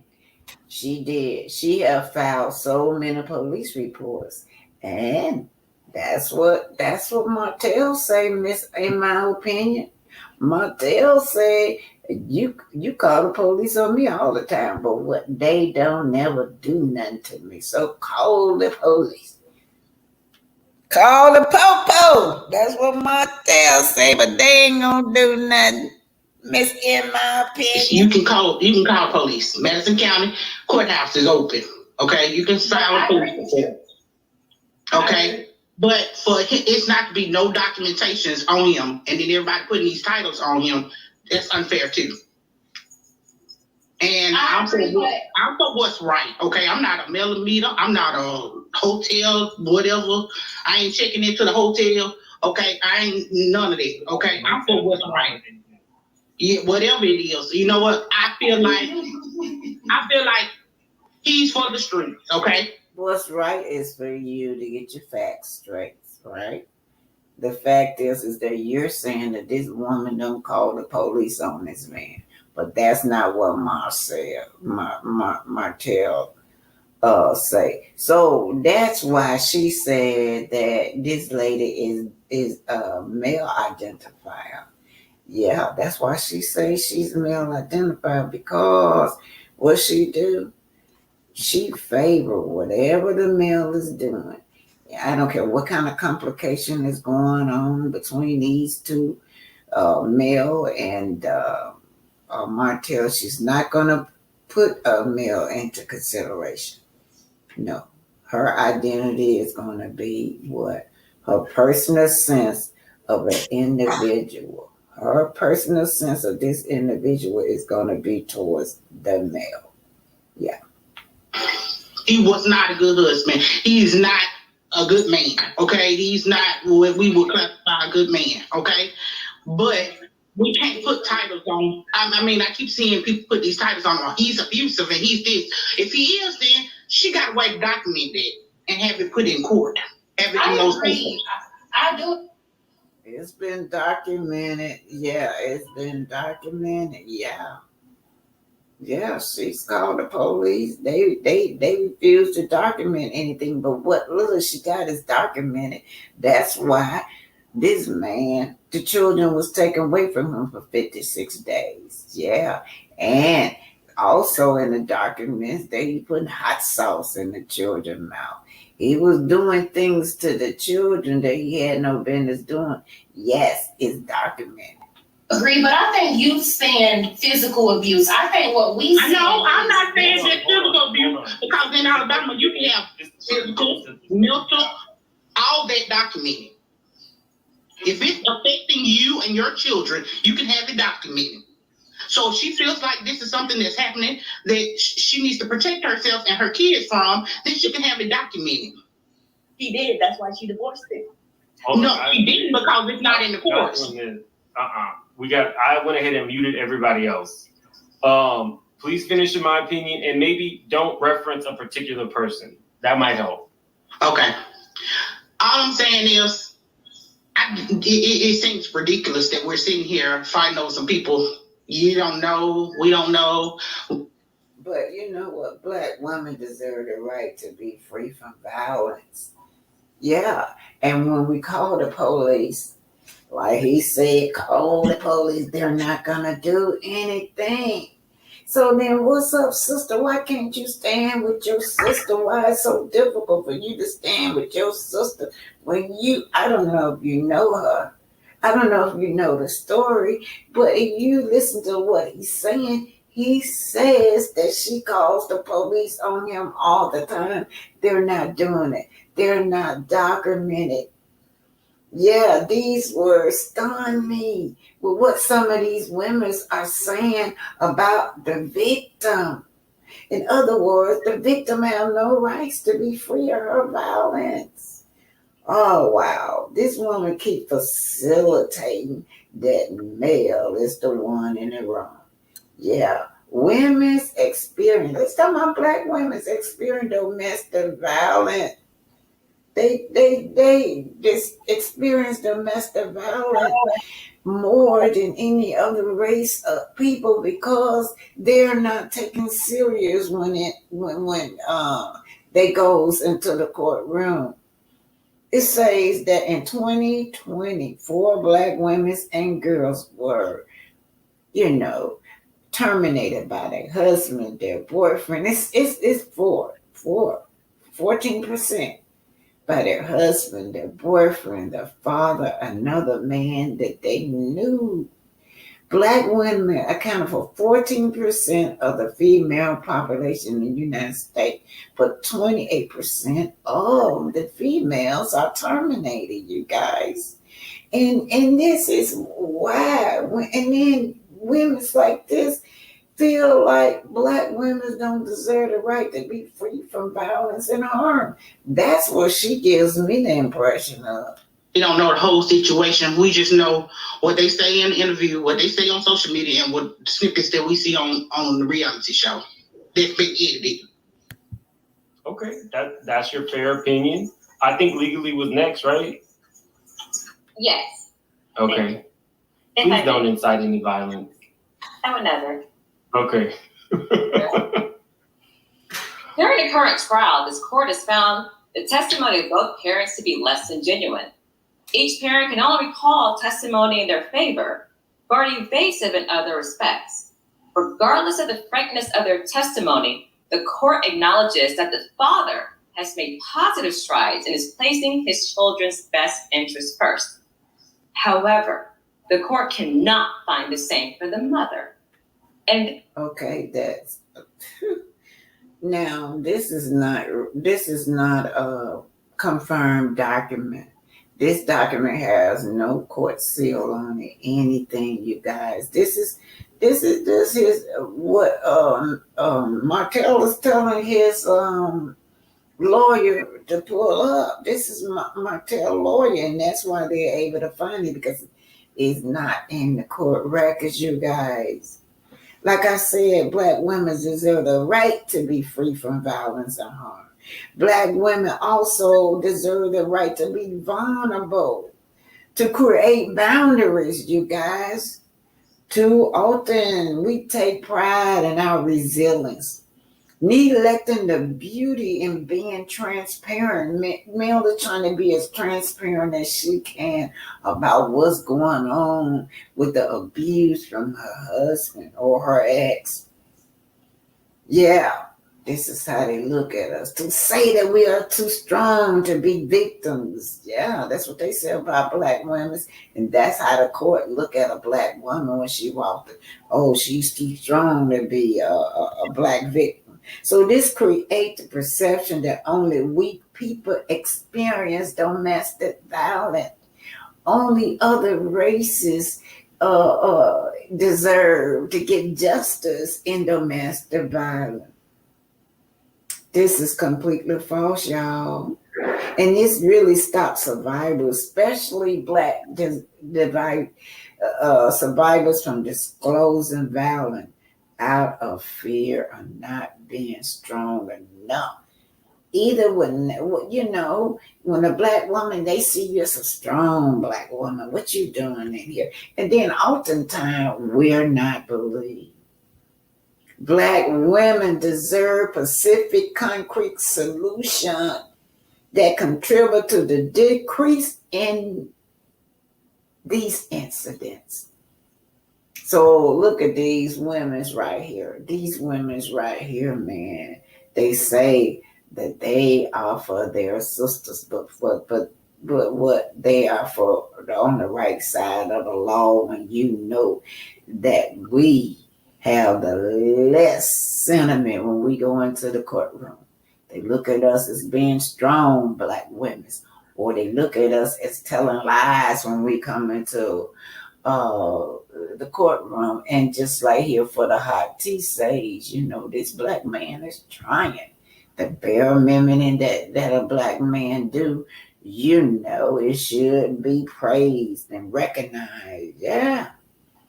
We don't have a lot of funding that go to black women that are in domestic violence. We don't have a lot of advocates that go to black women that are in domestic violence. Let's go and finish listening at this young lady. She is really blaming the victim. She has no sentiment for the survivor, who is Melody. This late stage of litigation, the mother has continued to demonstrate to this court an inability to co-parent. She's a father from, let me tell you something, lady. I can be very... Listen, co-parent, I read that to y'all in the statement from the beginning of the divorce. He has had 50-50, right? He have been granted 50-50. She's never blocked this man from co-parenting. Look at what just happened at the birthday party, you guys. That's her trying to negotiate co-parenting with him at the birthday party. You can. It's not even your week to happen. It's not even your year to have this baby, but you can get her after we get finished. No. I got it. Just please finish your statement. Everybody else is muted. Thank you. I promise. Where was I? Okay, so I'm going to continue with the reading of the word. Where was I? I'll just go. No, we don't know it. During the current trial, the court has found, let's see if there's that. Here we go. Regardless of the frankness of their testimony, the court acknowledges that the father has made positive strides and is placing his children's best interests first. However, the court cannot find the same for the mother. In this late stage of litigation, the mother has continued to demonstrate to this court an inability to co-parent. She's blocked the father from her previous cell phone on multiple occasions and, by her own admission, blocked him for periods in excess of 1 month. Additionally, by her own admission, she acquired a new... So, that's his lawyer, but he's always have access. He tell you, I can talk to her through email. That's what she said, email. And I'm going to end it right here because this is really upsetting me, you guys. So upsetting. So let's talk about it.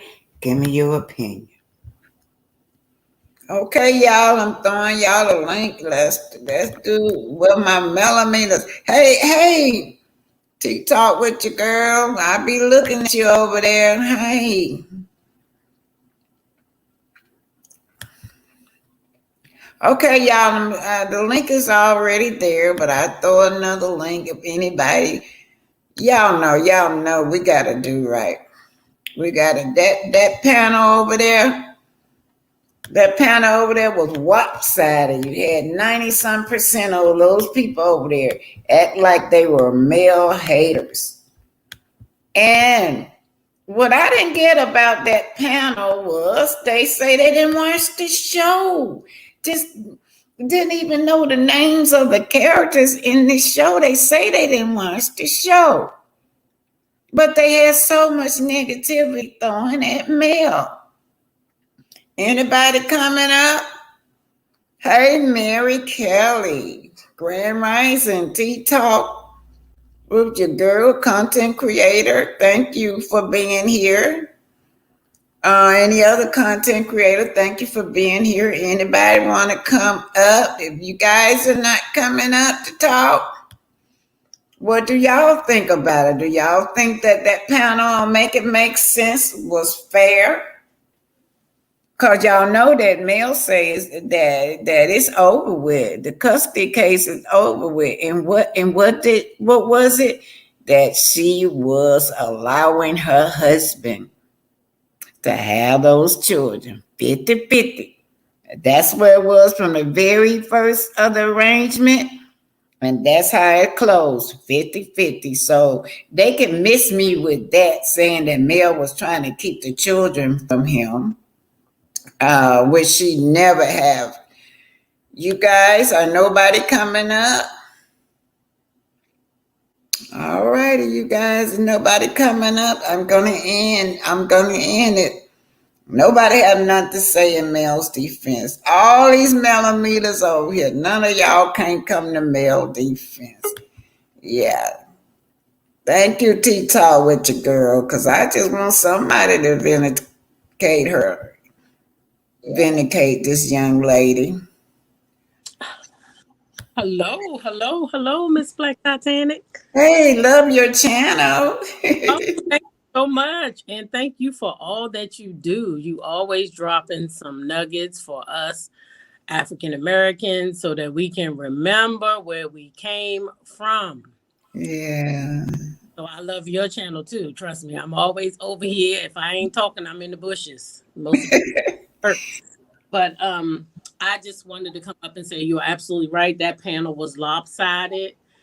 As much as I love the person whose channel it was, yes, people that he invited, it was lopsided. Now he did both sides, but not a lot of millimeters are over there on his page to be able to defend Melody. And that unlegal Leah or whatever her name is, in for Melody anyway. So she would do anything. Her and what's the other girl?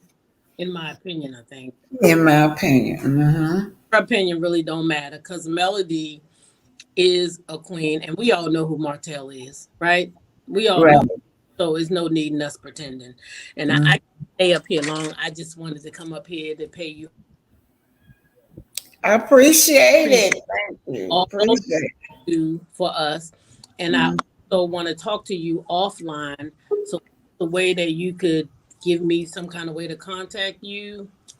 Okay. I'm put my email in here, okay? Or as you can go to, most people contact me through Facebook. Do you have Facebook? Yes, ma'am, I do. I'm just Helen Griffin. Okay, I'm gonna find you on Facebook right now and send you a message. And thank you so much for letting me come. Most of all, thank you for frequenting my channel. I appreciate that. Yeah, I'm there. Yeah, I'll be there. I'll be over there.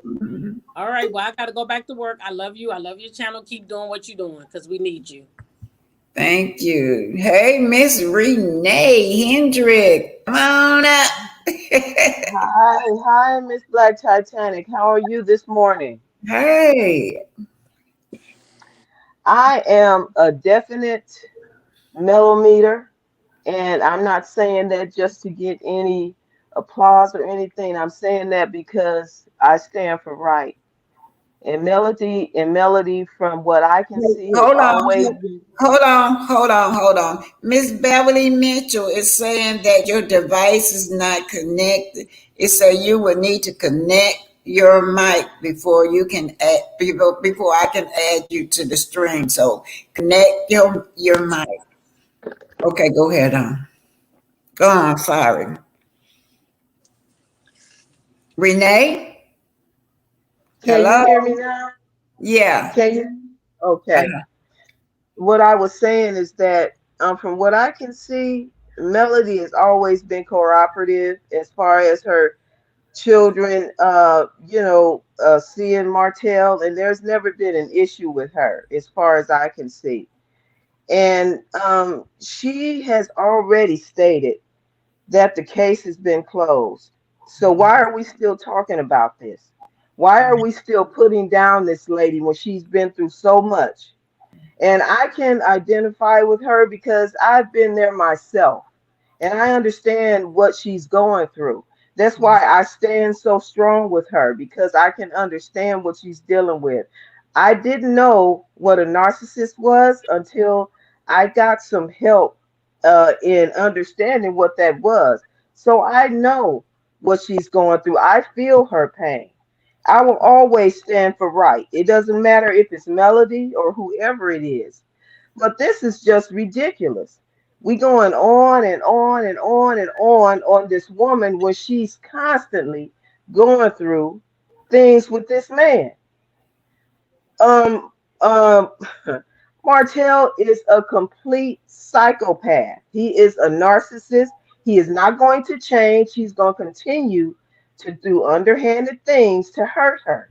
So why are we not, as women, standing with her, helping her get through this, praying with her, and going to God to give us the strength to stand as women? Why are we going against her? I don't understand it. Why?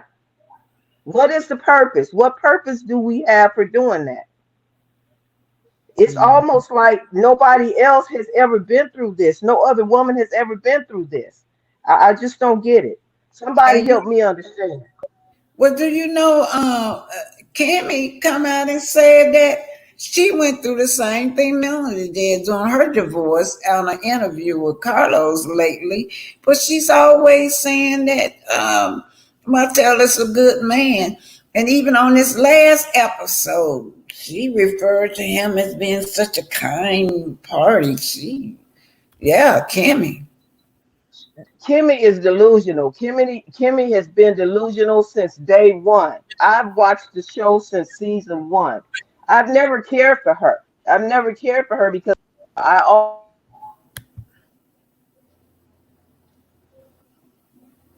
Hello.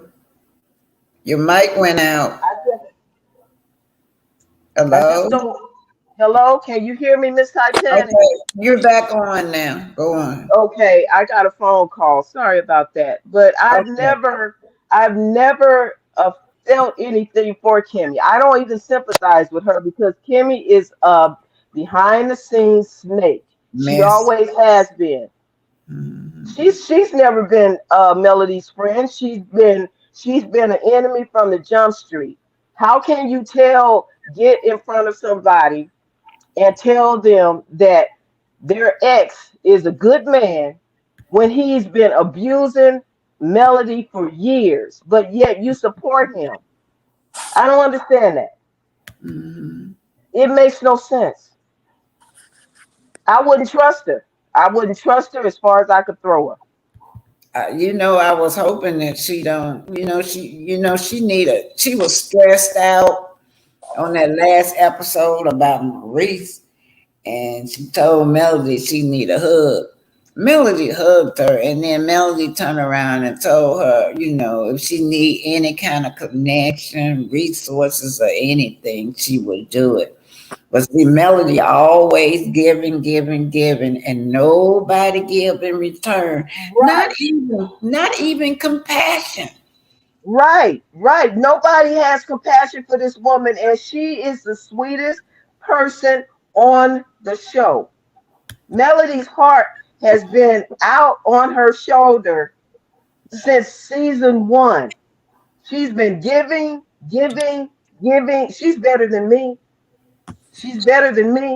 Because if it was me, I would have cut them all loose. Nobody would have had a job. Nobody would have been eating, nothing else. But just like I said, see, better than her than me. But that's why I stand for her, and I always will stand for her. I can take the heat, baby, because I've been in the kitchen. So I know what it feels like. Mm-hmm. I know what it feels like. It don't feel good for somebody to be fighting you on both ends when you know where your heart is. And this woman has been trying to keep this show going. She's been trying to, help them on all ends. And they just keep coming at her. For what reason? Jealousy. That's what it is. Jealousy. That's what it is. It ain't no other way. And the devil is always going to be busy. But see, as long as Mel stands for God, it is nothing the devil can do to her. No matter what people say, talk is cheap, baby. But if you ain't walked in nobody's shoes, you don't need to be saying nothing, but just sitting back and being quiet. Because when you put your mouth on God's anointed, he'll handle it.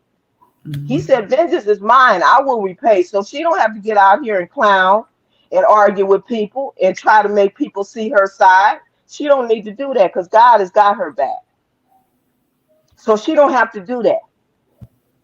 But see, people want to go against her for no reason. It's ridiculous, Miss Titanic. It's just ridiculous. Makes no sense. Why do you want to hurt somebody who wants to help you? Okay, it's me. You got something you want to say? Yes. How are you doing, Black Titanic? Hey, thank you. Fine. That's good. I hope you had a wonderful Memorial Day and the chat also. Yes, thank you. Yes.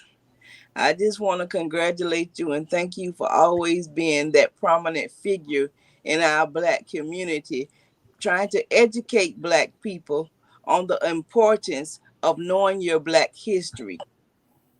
It's so vital that we learn to, promote each other and educate each other on what's going on around us. Mm-hmm. I mean, because it's a lot of people, they do things and say things that's against us, but we all need to bind together to do things to lift each other up in the Black community. Mm-hmm. And the number one thing that's going on today is Black people, we need to vote. The vote is our voice. That's the only voice we have. They don't want to hear nothing we got to say, but get to the ballot box and let people know we are going to stand up for each other. That's the main thing we have to do, to stick together. Yeah, because like I say, it's a lot of Black people that still have those slave mentalities and the mind to do as we were brought up and taught back in the days. It's a new era. We need to stand up. We need to stand up and not let people walk all over us. And we need to get rid of all those Jim Crow era and Jim Crow ways. And like you say, the Dred Scott decision and all that stuff like that. We need to get rid of it. I don't think that nobody never challenged it. None of the Black lawyers or nothing. They never said to strike that off their book. No, that's why when we go in the courtroom, they can just give any law to us. Yeah, because it's still documented on the law books. That's true, and then people don't understand why it is we get different outcomes in the courtroom that white people get. Any other nationality. We get the worst outcome when it comes to court because they don't look at us as human. As humans. And you know what it's mean for Marsau to say that to that girl, that turned my stomach upside down, questioning whether she was human or not. Well, that's the mentality that's been transferred from generation to generation to generation. That's yeah, to hear that coming out your own Black people's mouth, though. Whoa. Yeah, that's where it all came from. But that's all I wanted to say about that. But getting on to the Melody Cherie conversation, you know, as Black people, we need to stick together. We need to stick together, and we need to stop low rating another Black woman. That's right. That's right. That's what they were doing over there on that other show. That really bothered me. I know Make It Make Sense was trying to take off a Melody, but his panel was so dogging that woman. But you know what, Miss Black Titanic, it's just like this. When you find a race that's downgrading women, they need to look back at themselves. They shouldn't do stuff like that. Because I'm going to tell you like this. If Martell was a good man, if he was an upstanding man, he would have never been in this position right here to where he would have had to have lived in a separate house with his kids in another house and his wife in another house. Now, this woman is trying to protect herself from him for all the abuse and stuff that he did. He shouldn't be allowed to have access to her. Access to your kids, that's a different thing. But if you were such a good man, you wouldn't have had your kids separated from you to start with. That's right. He caused the problem. You're right. House with your kids every day, every night. But you so fleshly, dealing in the flesh, that you wanted to go out and sneak out for years. Ain't no just one episode, for years doing this stuff to his wife. And that's why they separated. But Black people need to look at the root of the problem. The root of the problem was him. That's right. He was the root of the problem. This position that he put himself in, he did it. Melody didn't put herself. She fought and fought and fought. They want to even beat her up for fighting. Yes, exactly. They want to beat her up. For her family. She took it long as she could. Wasn't no other choice but to do that. But then you want to sit up and say, oh, she's keeping him from his kids. He did it. He did it to himself. That's so right. Try to pour the coals on Melody because of what he did. That's the thing I'm talking about. Black people need to come together and stop doing that. Be a support system for your sisters. Where's the sisterhood? Right. It's not none on Love and Marriage. Nobody on that show is a sisterhood to Melody. Yeah, nobody. They wanna go and fight Melody because she's standing up for herself. The court told her to have those kids 1 week and he have them the other week. That's what Melody wrote the divorce decree from beginning. Yep, she'll never stop that man from having those children. Keep her kids away from their father. She would have went off the bat from the beginning and said full custody, but she didn't do that. She said 1 week on, 1 week off. That's what she initially said. But the way that they doing stuff and saying stuff, it's like they want to knock her down for sticking to what the original agreement was. That court document didn't say have custody over Melody. It say custody over them kids. So you keep them that week and I keep them that week. If you got an emergency, call Miss Van or call or email or do something like that. You don't have to have her phone number. Or let the kids call their mother on their own. You don't have to do it, Martell. You don't have to call her. Let the kids call their mother. Control. Let me read this to y'all. The Loving Sherry say, it's interesting that Kimmy said Martell was a gentleman. In the same episode, he and Marsau verbally attacked a pregnant woman. Yes. You know, it goes back to what I was just saying. Black women need to stick together. They want to uplift these black men that's running around here doing all kind of things to black women, and they want to fall in behind black men, fall in behind the black sister. That's right. Because if black women would stick together, these black men wouldn't be able to be having these outside affairs, outside babies, and all this. They're doing this because this is what black women are allowing. Okay, Patricia Ellis Robinson, come on up and tell me what's on your mind. First, I'd like to say good morning or good afternoon. I don't know where you're located, but right now it's afternoon here where I'm located. I'm in Huntsville. Okay. Yeah. My thought on the whole thing, I never seen so many women that is so insecure that they would belittle another woman for no reason, and all she ever tried to do is hold her family together, be the wife that she know how to be. She married him at a young age, and that they could grow together, raise their family together, and all the mistakes that he made, they can't see the mistakes that he made. They only want to throw rocks at Mel. There's something wrong with those type of women. I wonder what type of childhood or what kind of mother do they have to just be so angry. These are some angry women. To say that, you know, we in this generation, and this generation here that I've known to grow in and to love other women instead of trying to put other women down, because she don't want to be a pick-me where he can have me and have her, the next one, and the next one. And that's what he wanted.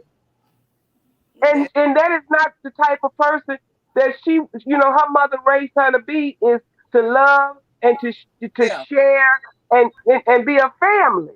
Love you know, this don't make no sense. And all of these different women coming up here talking about what she and what they could have or should have, they don't understand, because we never had to be in the room with Mel with our eyes running with tears. We never had to see her go to bed and can't sleep at night. We never had to see how Martell treat her when she's not around people. See, these things is all coming out now, and the only thing wrong with this situation is Martell never thought Mel would leave him, and he don't know what to do with himself. It's not so much of her, it's the finance is what's really hurting him. And now that she is flourishing, you know, she's just like a palm tree. She is flourished. Yes, amen. He brought it on himself. And it's pathetic. It's pathetic. I never in my life, out of 68 years, I never seen women act the way that these women today is really acting. Never. They embarrassing. They have accepted that this is what they're going to get out of a black man. And until we take a stand and stand together, this is how Black women gonna act when it comes to a Black man. Okay, Miss I Renee. raised all 3 of my kids by myself. I worked 2 jobs to make sure that my kids have. I didn't run to their father to ask for this and ask for that. I know I had 3 mouths that was dependent on me. And through Christ, who sit high and look low, I depended on him more so than anything, and still depending on him as we speak today. And these women that sitting around doing nothing, thinking about his body and oh how he looking. But what about his heart? Yes, that's true. That's a man with a black heart. Yeah, they just looking at a man for the physical. They're not looking for the man for moral character, values, and the stand-up guy that I used to have. My father was a stand-up guy, and I know not to take anything off of a man. But these women, thanks for the super chat. Whoa. Sorry, thanks for the super chat. Whoa. Go ahead on. Continue. Yeah. And I also noticed I don't mean to cut you off, all of these men that is on this show, they were not raised with their father. They was in the house for a minute with their fathers, but those fathers, they left their wives. Wow. Especially Marsau, Marie, Martel. Where are their fathers when they was growing up? Running around with other women. And that's what they're doing. Exactly. They're doing what they saw their fathers do. Exactly. And the Black women exactly doing what they saw other Black women do. Go for the physical in a man. You need to get a man that's got some values about himself, some moral characters that know how to stay in the family with his wife and kids, not spread himself amongst all these outside women. No respect for themselves. And it's just really sad and pathetic. Even when say Arian, she knew exactly what she was going to do, but the plot came out and when Carson pulled the plug on that. She was gonna do exactly what Martel wanted her to do, and I don't care how nobody see it. She was gonna try to do and destroy what she's been trying to do all of these 6 years, going on 7 years, is to destroy Mel because her anger for Mel is just that strong. Yeah. Instead of her trying to go and be somebody and try to get herself back in school and not depend on that little check that he get and give her a little couple dollars every now and then. And now that she do allegedly, which I know better, with this new baby girl that they have. And everybody needs to stop playing. Yeah, Martel got another baby. And that's a baby girl by area. Okay, Miss Renee. Okay, after she gets to Miss Renee, I want to hear from you. Sorry, Miss Patricia. No problem. But my point is, why don't they talk about that? Why don't they talk about how he tried to take over the party? How he come in knowing all the time that he was not welcome at the party? Why don't they talk about that? Why Carlos don't come to the carpet and see that this woman is being mistreated? But he's too busy over in everybody else's business because the simple fact is they trying to shade Mel out and bring all the other ones that love Carlos. He gonna bring them in, and this is what's going on. Like he say, one monkey don't stop no show. Y'all better read between the lines. Other words, Mel, you can go because the show gonna continue. Because he even try to steal Candace's life story. He stole Sharade's story. And Bravo kicked him from over there because he wasn't doing what he's supposed to be doing over there. He wanted to take over, and they say the hell with the no. Mm-hmm. Okay, Miss Renee, let me hear from you. In ending, Miss Titanic, I love Melody. God has given me a love for her, and I pray for her constantly. I support Black women. I support right, and I pretty much just rake through the wrong because sometimes you can throw the baby out with the bathwater. But what I see in this lady, she has been an epitome of class, and she is very upstanding. She's a businesswoman, Yeah. she's a mother, she's a daughter, she's a good Yeah. example of Black woman leadership and power. So Yes. I admire that about her, and she is no dummy. Okay, there's been times when I was sitting home and thinking about all the hardship that she's had to endure and just started to cry for her because I can feel her pain. And I will support her and I will continue to uplift her in my prayers. I will continue to uplift her family. I will support her because I know God has is taking her someplace, and all this other foolishness that people are talking about, it's over and done with. The person that we need to focus on is Melody and what God is doing for Melody. If we want to Yeah. support her, let's support her. And people are always going to have their opinions. They're entitled to their Right. opinions. But right is right, because what goes on behind closed doors and what's done in the dark, it'll come out. And we don't have to Yeah. fall out with each other about it either, because it's going to come out, you know because God don't like ugly and he ain't crazy about pretty. So when we get up here talking Okay. about, oh, this man looks so good, and that's a bunch of foolishness, because appearances fade. Your facial Okay. appearances fade. Your bodily appearances fade. That means nothing. What stands out is your Amen. character, your integrity, your heart.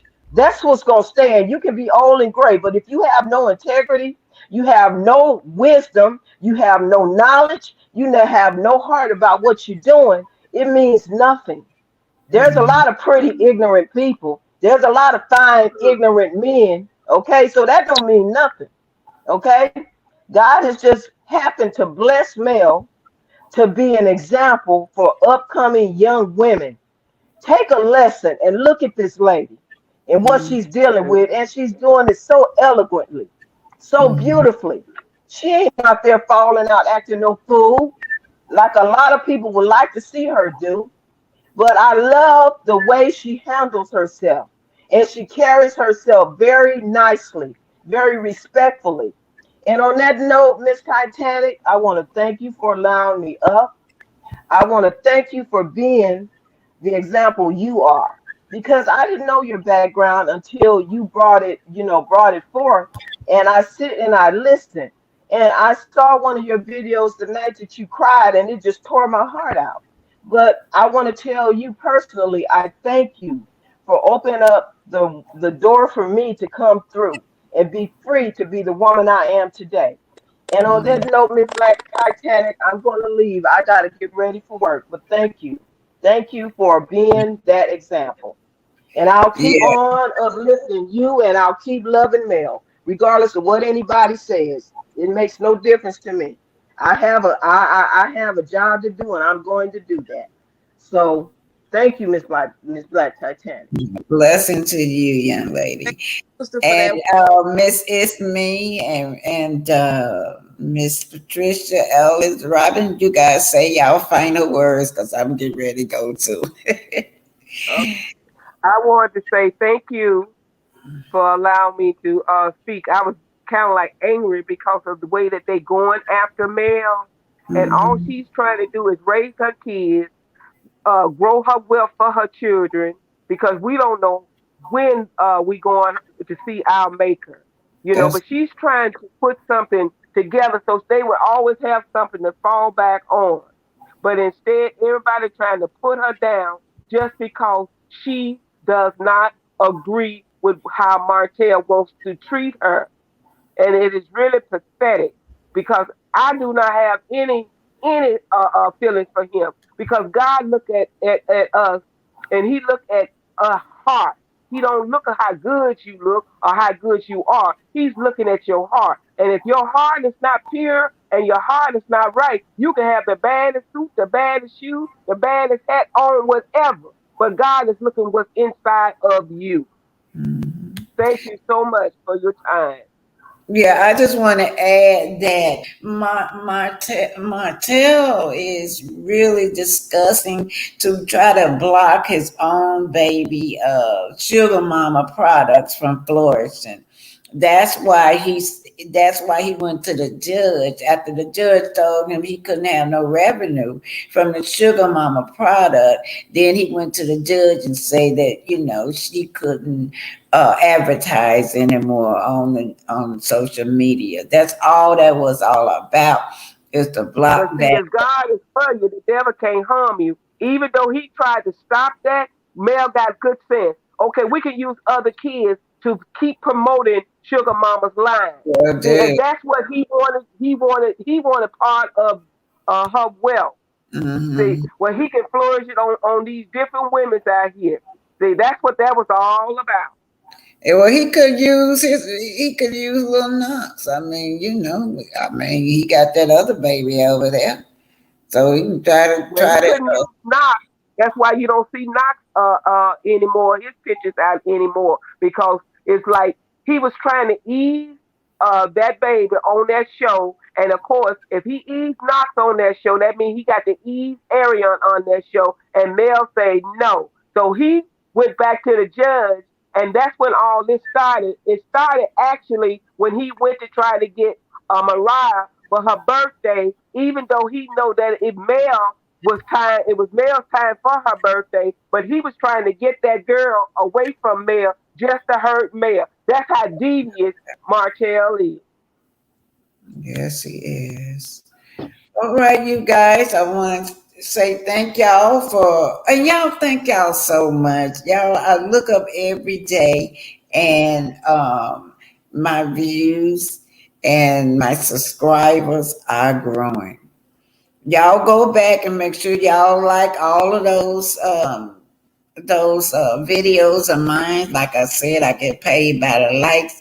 Usually the one that are monetized are the ones that I got the lowest view. When I come on and try to give y'all Black history, they won't monetize me. But anyway, thank you, the loving Sherry. We got prejudice going on, so of course they're not gonna do it. So continue to do what you usually do, because you not only speaking, you teaching us some things that we don't know. And I'm gonna speak for myself. There's a lot of stuff that you saying I did not know.